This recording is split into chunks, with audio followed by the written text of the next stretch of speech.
ایک عمل تو ان کا یہی ہے کہ 10 محرم کو وہ ماتم کرتے ہیں، ماتم کرتے ہیں۔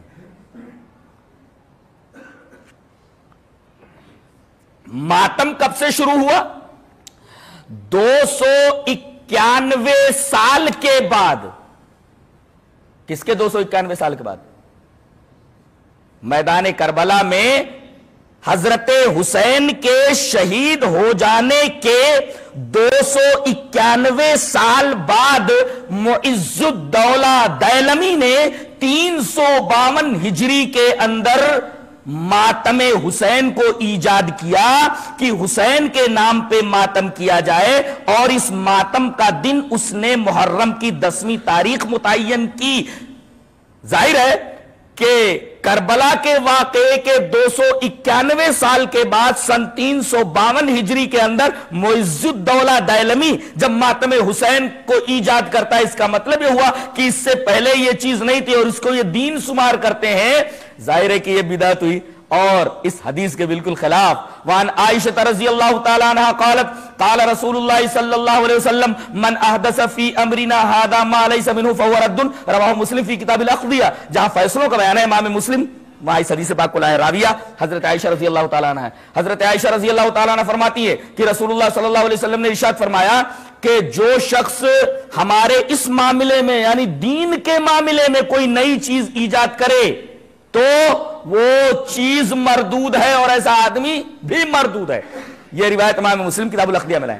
جہاں تک عمل کا مطلب ہے، عمل کے بارے میں دیکھیں، وعن عائشہ رضی اللہ تعالی عنہ ان رسول اللہ صلی اللہ علیہ وسلم قال من عمل عملا ليس عليه امرنا فهو رد، رواہ مسلم فی کتاب الاقضیہ۔ حضرت امام مسلم اس حدیث پاک کو ایسے کتاب الاقضیہ میں لائے۔ حضرت عائشہ فرماتی ہے کہ رسول اللہ صلی اللہ علیہ وسلم نے ارشاد فرمایا کہ جو آدمی ایسا عمل کرے جس کے اوپر ہماری مہر نہیں ہے تو وہ عمل مردود ہے۔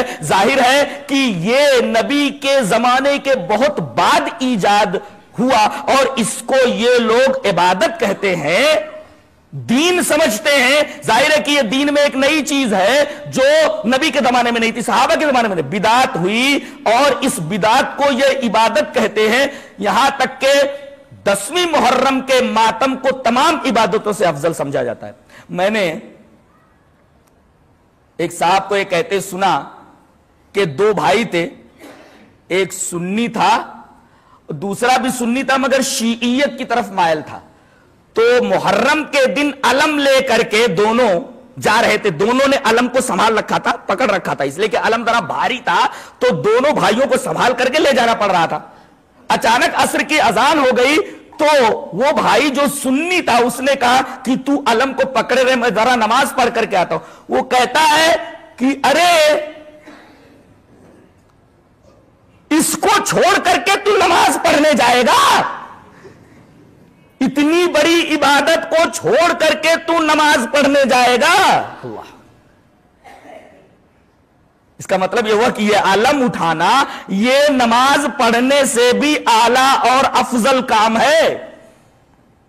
انہوں نے اس بدعت کو ایک بہت بڑی عبادت کا درجہ دے دیا ہے جو ان دونوں حدیثوں کے تناظر میں بدعت ٹھہرتی۔ اور اس ماتم کے اندر یہ اپنے سینوں کو پیٹتے ہیں، سینہ کوبی کرتے ہیں، اپنے کپڑے پھاڑتے ہیں، گالوں کے اوپر تماچے مارتے ہیں۔ یہ تمام حرکتیں جائز ہیں؟ آئیے یہ حدیث دیکھتے ہیں۔ وعن عبد اللہ رضی اللہ تعالیٰ عنہ قال قال النبی صلی اللہ علیہ وسلم لیس منا من لطم الخدود وشق الجیوب ودعا بدعوى الجاہلیہ، رواہ البخاری فی کتاب الجنائز۔ حضرت امام بخاری سے حدیث پاک سے کتاب الجنائز کے اندر راوی حضرت عبداللہ بن مسعود ہے۔ حضرت عبداللہ بن مسعود فرماتے ہیں کہ نبی کریم صلی اللہ علیہ وسلم نے ارشاد فرمایا وہ آدمی ہم میں سے نہیں جو گالوں پر تماچا مارے۔ کچھ عورتیں بھی توبہ کرتے وقت کہتی توبہ توبہ توبہ توبہ، یہ گالوں پر تماچا نہیں مارنا چاہیے۔ تو وہ ہم میں سے نہیں جو گالوں پر تماچا مارے، وہ شکل جیوب جو اپنے گریبان کو چاک کرے، اپنے گریبان کو پھاڑے، وہ دعا بدعوى الجاہلیہ اور جاہلیت کی پکار پکارے۔ یہاں دیکھیں سینہ کوبی، کپڑوں کو پھاڑنا، گالوں پر تماچے مارنا، جاہلیت کی پکار پکارنا، جیسا کہ یہ سب کچھ ماتم کے نام پہ ہو رہا ہے، اس حدیث کی روشنی میں ناجائز ٹھہرتا ہے۔ نبی کریم صلی اللہ علیہ وسلم فرمایا ایسے لوگ ہم میں سے ہیں ہی نہیں۔ ان کا دوسرا پلیٹ فارم ہو سکتا ہے، اسلام کا پلیٹ فارم نہیں ہو سکتا جو اسلام میں لے کر کے آیا ہوں۔ اسے امام بخاری کتاب الجنائز کے اندر لائیں۔